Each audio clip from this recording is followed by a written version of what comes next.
Bonjour à tous, aujourd'hui nous allons découvrir le drone Phantom 3 de chez DJI. Alors pourquoi faire cette vidéo un petit peu tardive?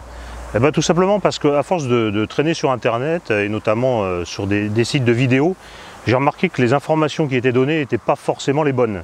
Les termes sont mal choisis et les informations données, comme je vous l'ai dit, ne sont pas bonnes. Donc j'ai décidé à mon tour de faire une présentation du drone DJI, du Phantom 3. Donc la version que nous avons actuellement, comme indiqué sur la boîte, c'est le Phantom 3 Advanced. Il faut savoir qu'il existe à ce jour 3 versions de drone, le standard, le Advanced et le professionnel. La différence vient surtout de la caméra, c'est la caméra qui fait toute la différence. Le professionnel notamment filme en 4K, le Advanced celui-ci filme en Full HD, ce qui suffit, on va dire, largement pour un usage quotidien. Il suffit de voir, je vous laisserai regarder les vidéos que l'on a déjà fait avec ce drone qui se trouve sur notre chaîne YouTube. Je vous invite à les regarder. Voilà, donc en fait, lorsque l'on ouvre cette boîte, qu'est-ce que l'on trouve? Donc tout d'abord, on a un manuel qui est en anglais. Donc bon, il est facile sur internet de se procurer la notice de mise en route en français. Et ensuite, tout a été sorti du carton, donc je ne vais pas aller plus loin. Voilà, donc qu'est-ce que l'on trouve dans ce carton? Eh bien, le drone à proprement parler. Je vais y revenir après, là, je fais un petit tour succinct. On trouve la radiocommande, on trouve une batterie dite intelligente, puisqu'elle gère entièrement la charge et peut vous dire le niveau de charge. On trouve le chargeur, donc différence également entre l'Advanced et le professionnel, c'est que là vous avez un chargeur 57 watts, sur le professionnel vous avez un chargeur 100 watts, donc la charge est forcément plus rapide. Là je vous invite à regarder la vidéo que l'on a fait, l'essai du hub, le hub qui englobe également l'usage des deux chargeurs différents, le 57 watts et le 100 watts. Ensuite, qu'est-ce que l'on trouve? On trouve un petit sachet avec une clé et puis différents petits caoutchoucs qui servent à absorber les chocs sur le drone. On a le câble qui sert à relier le drone à la radiocommande pour les mises à jour, sachant que les mises à jour peuvent se faire de différentes façons, nous y reviendrons plus tard. Et puis qu'est-ce que l'on trouve? Très important, on trouve un jeu de 4 hélices, donc 2 horaires, 2 non horaires.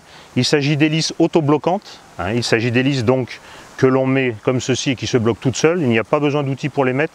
Le gros avantage de ce type d'hélice comparé à d'autres modèles de drones, c'est qu'il ne faut pas de clé pour serrer, et puis donc vous n'aurez aucun problème de desserrage d'hélice en cours de vol.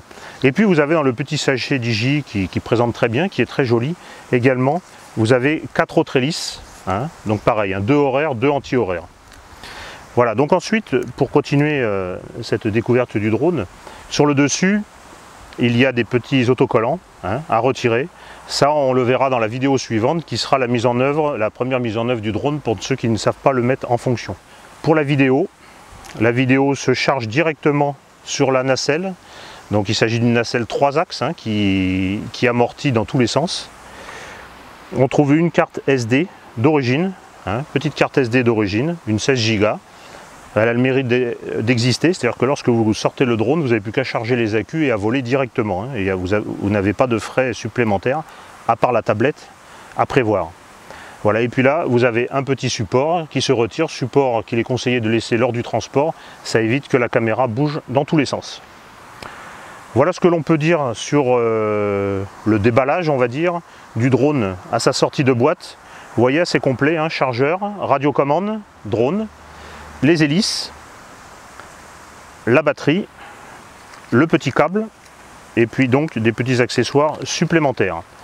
À savoir que si vous n'avez pas la tablette adéquate, la tablette peut être achetée notamment chez Aérovisuel directement avec le drone. À vous de voir. Si vous possédez déjà les tablettes qui fonctionnent, la liste sera affichée en dessous, il suffit de regarder, je le mettrai. Il faut savoir que l'application, c'est l'application DJI Go. Ce n'est pas l'application DJI Pilot qui était l'ancienne application. Maintenant, c'est l'application DJI Go. Faites bien attention à ça, l'autre ne fonctionnera pas. Donc, vous téléchargez DJI Go, autant sur iOS que sous Android, et puis ça fonctionnera autant sur une tablette que sur un smartphone. Merci de nous avoir suivis, et puis à bientôt pour la prochaine vidéo, c'est-à-dire la mise en route, première mise en route pour ceux qui ne savent pas, de ce drone. Merci, à bientôt.